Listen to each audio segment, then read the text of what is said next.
আজকে মাইক্রোসফট ওয়ার্ডের আরেকটা গুরুত্বপূর্ণ টপিক দেখাবো, সেটা হচ্ছে ইকুয়েশনের ফাংশন। ফাংশন মানে কি? ফাংশন হচ্ছে ভগ্নাংশ। অর্থাৎ আপনাদের যে সময় ম্যাথমেটিক্স ক্যালকুলেশনগুলো করেন বা ম্যাথমেটিক্স লেখেন, তখন কিন্তু আপনাদের প্রয়োজন হয় ফাংশন লেখার জন্য বা ভগ্নাংশ লেখার জন্য। সো সেটা কিন্তু অনেকেই পারে না। সো আজকে আমি আপনাদেরকে খুব সহজভাবে দেখাবো ভগ্নাংশ আপনি কীভাবে লিখবেন। সো সেটা করার জন্য আপনি ফার্স্ট অফ অল আমি হচ্ছে আমার এই ডেস্কটপে একটা ওয়ার্ডপ্যাড ক্রিয়েট করি, এটার নাম দেয় ফাংশন। ওকে, এটাকে ডাবল ক্লিক করে আমি এটাকে ওপেন করলাম। ওপেন করার পর সেম সচরাচর আমি যেটা করি ফার্স্ট অফ অল সেটা হচ্ছে এটাকে Ctrl+S এই যে পেজটা আছে সেটাকে আমরা সিলেক্ট করি। সিলেক্ট করার পর ফন্ট সাইজটা আমি 20 করে দিই। কেন? কারণ যাতে করে আপনার ভিজিবিলিটিটা সহজ হয়, আপনি ভালোভাবে দেখতে পারেন, যাতে বড়ভাবে দেখতে পারেন। এবং এটার যে ফন্ট নেম সেটা কি দেই, সেটার নাম দিয়ে দিই আমি হচ্ছে টাইম নিউ রোমান। ওকে, এবং এই যে পেজটা যেন আছে এই পেজটা একটু বড় করি। আচ্ছা, এর আগের একটা ভিডিওতে এই যে পেজটা যেন আছে এই পেজটাকে যে বড় ছোট করার একজনে কিন্তু জানতে চাচ্ছে যে এই পেজটা কীভাবে বড় এবং ছোট করি। সেটা হচ্ছে আপনার কিবোর্ড যেন আছে এই কিবোর্ডের কন্ট্রোলের চাপ দিয়ে ধরে রেখে আপনার যে মাউসের হুইল বারটা আছে চাকার মতো সেটা ঘুরাবেন। তো সেটা ঘুরাইলে কিন্তু এই যে দেখেন বড় হচ্ছে। ওকে, আচ্ছা যাই হোক, এখন আমরা কি করব, আমরা হচ্ছে ইনসাইটে যাব। ইনসাইটে যাওয়ার পর প্রথম এই যে ইকুয়েশনের উপরে ক্লিক করব। ক্লিক করার পর আচ্ছা আরেকটা বিষয় আমি একটু আপনাদেরকে বলি, সেটা হচ্ছে এই যে ইনসার্ট থেকে আপনি যদি এই ইকুয়েশনের যে আপনার এই যে লেখার অথবা এই এর উপরে ক্লিক করেন তাহলে কিন্তু ইকুয়েশনের যে অপশনগুলো সেগুলো কিন্তু আসবে না। সো আপনার ক্লিক করতে হবে যে পায়ের যে চিহ্নটা আছে সেটার উপরে। তো ক্লিক করলাম।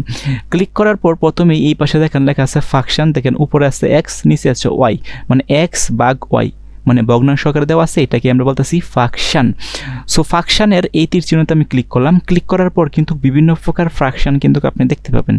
বেসিক যে ফাংশনগুলো আছে সেটাই আমি নেই। ধরেন এই যে ফাংশন দিলাম, এরকম একটা অপশন চলে আসছে। তাহলে উপরে এই যে এই ঘরটার মধ্যে আমি ক্লিক করে যে কোনো কিছু লিখতে পারি। যেমন ধরেন আমি লিখে দিলাম হচ্ছে 5, আর নিচের ঘরে ক্লিক করে আমি লিখে দিলাম হচ্ছে 3। তাহলে আমি বাইরে এখানে ক্লিক করলাম, তাহলে দেখেন এই যে ভগ্নাংশ লেখা কিন্তু হয়ে গেছে 5/3। আমরা আরেকটা ফাংশন নিয়ে আসি। তাহলে আমি ইনসার্টে যাইলাম, যার পর ইকুয়েশনে যাইলাম, যার পর ফাংশনে তীর চিহ্নতে ক্লিক করলাম, এই যে আরেকটাতে ক্লিক করলাম।